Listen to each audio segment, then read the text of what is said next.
Hey guys, Dr. Morse, Injury Experts here. It's Thursday afternoon. Some of the practice has begun underway. Other ones haven't really started yet. I'm going to try to give you an update and get it edited in the time so you can set your lineups as we head into Thursday night game and then eventually transition over to Sunday. I don't expect a whole lot of changes injury-wise between now and tomorrow, and then as it transitions over to Saturday. Usually not a whole lot happens in that 24-hour period between Friday and Saturday. There are several quarterbacks that are banged up, but there's really only one that's worthy of being concerned about, and that's, of course, Jordan Love, dealing with the MCL sprain that he has not practiced Wednesday or today. He's one of the few that we have a report on. I do not expect him to play this week, even though they've basically been saying maybe he could play. I think it's very, very unlikely that he plays this week. It's just not worth it. Risk for the ACL, for the MCL, for the meniscus, as all three would be potentially at risk with his current injury.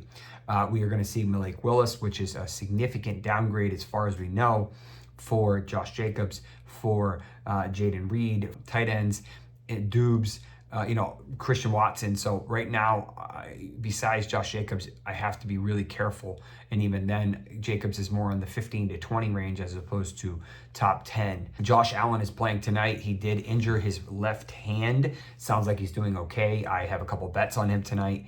And I think he will have a fantastic game. He'll probably run more than his regular. And he is a great spot for an anytime touchdown. I think he'll probably throw the ball a little bit more than last week. Shakir will probably get more love. Kincaid will definitely get more love. We'll see how that plays out. Maybe they end up running the ball a little bit more with James Cook, but we'll see how that plays out. No concerns or issues with Josh Allen. Lamar Jackson, a little extra sore from his Thursday game against the Chiefs, but he should be good to go. Not technically on the injury report, but he is a little bit extra sore, not a big deal. I think we will see Mark Andrews get more a bump up this week in targets and in volume and in fantasy points. Last week, the Chiefs really harbored on him, double teaming him, but shout out to the fantasy points data. They had his average score separation, separation score of running routes as number 2, I think, behind Trey McBride. So he was still elite. I don't think his ankle's 100% yet, but I still think he's significantly better. I think we'll probably see a little bit of regression from Isaiah Likely as people, as they hone in on him a little bit more. They're not just going to give him a free open route while double teaming Andrews, because they saw how that played out last week. Kyler Murray banged up a little bit with a knee injury that popped up yesterday, but he was a full practice, so we don't know if this is his ACL knee or his other knee. I'm not overly concerned. Obviously, he didn't really get on the same page with Marvin Harrison Jr., but I think that will probably change this week. This could be a shootout this week. And I expect him to hit more of a Dortch, a little bit more Wilson. Trey McBride will definitely get a little bit more love than he did last week, and not until the end of the game. Russel Wilson, still dealing with that calf strain. He's a partial practice yesterday. I do not expect him to play on Sunday because I think it's still a little bit risky. We saw Justin Fields run the ball a decent amount. He hit Pickens a fair amount, but I still think Russell Wilson's actually probably a better option for this offense, but we'll see how this plays out. I do not expect Wilson to play this week, but he may be available if Fields gets injured. Let's transition over to running backs. Now, the both Miami running backs that started last week are both injured. Raheem Mostert is ruled out with a chest injury. That could be rib, that could be cartilage, that could be lung. There's a bunch of things it could be. One thing that is for certain that is he's out in week 2 and he's not going on IR. So week 3 or week 4 is probably more realistic. He has a crazy long injury history in general, but I think he will return in the next week or 2. As far as Devon Achane, I was concerned about an ankle injury. We saw an ankle injury pop up. I watched his practice yesterday from the videos that I could see, and he did not really favor it much at all, which is great news. If you didn't know he injured his ankle, you probably wouldn't know he injured his ankle. The good news is that I think he's going to end up playing tonight, and this is what you drafted him for, to play him when he's healthy, or at least when he's on the field. Is he at increased risk for re-injury? Yes, without question. Is he a high-risk, high-reward player every week? Yes. I think he plays this week. I don't know if he's getting limited snaps. I don't know if they're going to use him like they did last week, running a ton of routes out of the slot. And in general, maybe they don't run him as much. I think we will see Jeff Wilson Jr. hold down the backfield. Jalen Wright will likely get some love this week. We just don't know how much. My guess is it's probably going to be less than Jeff Wilson Jr., but more than Achane. And we'll see. Maybe he can pull off what Jordan Mason did last week and just be absolutely incredible. Nonetheless, Wright is a sneaky bet that I'm waiting for the props to come out on. And I think, in a deep league, maybe you can consider starting him. This is more of a betting and DFS and best ball play than it is a traditional route this week. I traded for him in a league for what it's worth. To give you an idea, I really like him in leagues that I didn't happen to draft him. Let's talk about Kenneth Walker. Kenneth Walker is dealing with an oblique strain, which is the muscles that kind of go up your ribs and are responsible for cutting. He had an oblique strain that cost him 2 games in 2023. To give you an idea, he has had this before. We don't know if it's the same side or the other side. I haven't seen the practice reports today because they're on the West Coast. If he practices in limited capacity today or tomorrow, I think he plays, but he's risky. And the Patriots are going to bang and bump and bruise him. So be careful with Kenneth Walker this week. Charbonnet is off the injury report. He was banged up a little bit earlier in camp, but he looks like he's healthy and he could be the primary back, especially if Walker doesn't go out and doesn't play. We will probably not hear about that until tomorrow. As far as Josh Jacobs, he popped up with a back injury. It sounds relatively mild. I think he will play without much concerns, but we talked about how Malik Willis could potentially make this a little bit of an ugly game. So we'll have to see how this plays out. I have him more in the RB 15 to 20 range as opposed to the top 12. Christian McCaffrey, obviously a huge surprise, inactive in week 1.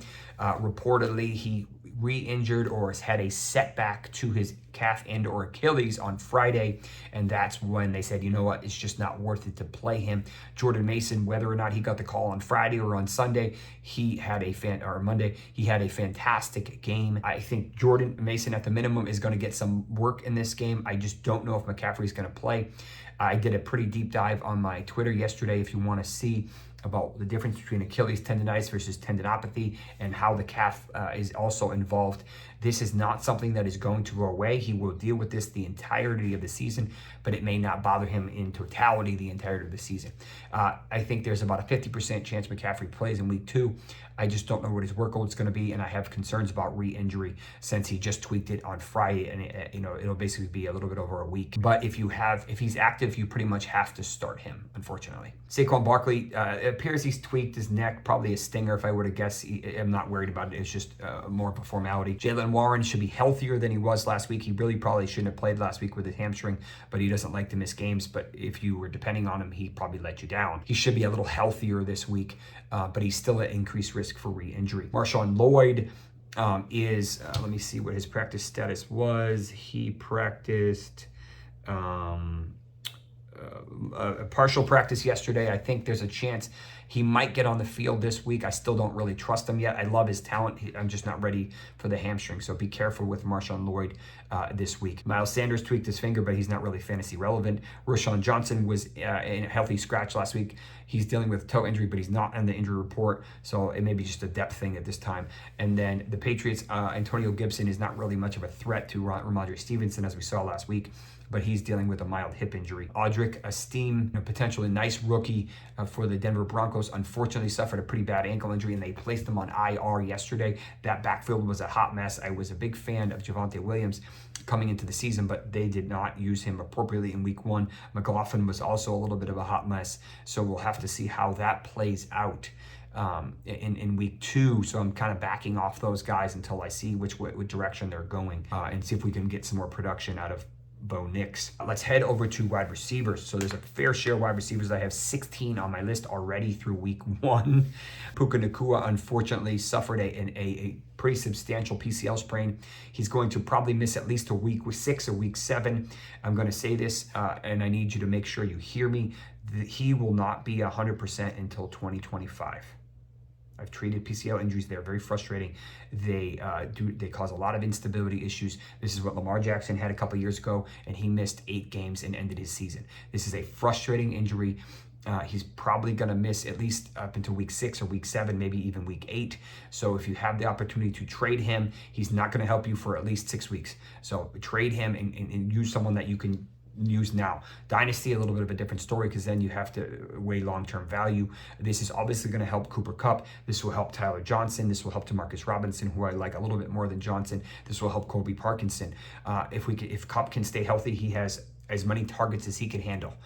But they have multiple offensive linemen out already. We're going to see Kyron Williams have to chip, and he's not going to get as much routes run. Corum didn't do anything last week, and we saw a little bit of backup from Ronnie Rivers. I wouldn't be surprised if that was more of the same this week, but they have a fantastic matchup. I'm pretty sure they're playing the Cardinals. As far as Jordan Addison, he suffered an ankle injury on the other side, so now he's got 2 bad ankles. I don't think he plays this week. This one is likely a lateral moderate ankle sprain as opposed to his first one, which was a left high ankle sprain. This will help Jalen Naylor. They are playing the 49ers, so that may be a little bit tricky. Justin Jefferson will obviously get his love, and in the rest of the team, Aaron Jones will probably get a lot of love, but there's not a whole lot of other reliable pass catchers on the team besides them. I don't have a whole lot of faith in Addison in the next week or 2. A couple of the Bears are banged up. Keenan Allen with his heel, not overly concerning. He had a 44% target share. They just didn't throw the ball a lot. So I think when they start throwing it more, he's going to be a beast as long as he can stay healthy, which he's been able to do the past couple of years. Rome Odunze unfortunately suffered an MCL sprain while he was blocking, and that's probably going to hold him out at least this week and probably next week. So realistically, that just basically fine-tunes and touches up the target share and target concentration. And maybe we see a little bit of a bump in ability and fantasy points for DeAndre Swift, who actually had some good underlying metrics, just didn't get a lot of love. Jameson Williams had a fantastic game, definitely a game changer. Everything that people were hoping has actually come to fruition. He did tweak his ankle. I'm not overly worried about it, but it's definitely something to monitor as they play on week 2. But he's definitely our wide receiver 3 with wide receiver 2 and maybe even wide receiver 1 capabilities. Amon Ra got shafted in the Portland, didn't do obviously the best, but maybe that evens out this week. As far as Juwan Jennings, suffered a high ankle sprain due to basically hip drop tackle, but I think he might be able to get lucky and play through it. He did return to that game. Rashid Shaheed had a monster game, had 30-something points in the Scott Fish Bowl due to his multiple abilities. He has a mild finger injury, but he practiced in full, so I'm not worried. Joshua Palmer dealing with a minor knee injury. Ladd McConkey looked good. Palmer didn't do the best. Herbert looked pretty good given what we worried about his foot. But I think we're going to see a lot of running, so they're not going to throw the ball a ton. And if they will, it's probably going to be to McConkey. Tyler Lockett is banged up with a quad injury. He'll pretty much be more on the same. I have some concerns about that offense in general, and I'm curious to see who Christian Gonzalez locks up or tries to lock up this week. He did a great job on Jamar Chase last week. Josh Downs practiced another limited capacity today. He might play this week, but be careful with him. I have significant reservations. I love his talent, but I just first week off of high ankle is not going to be as explosive. It's going to take him a couple more weeks.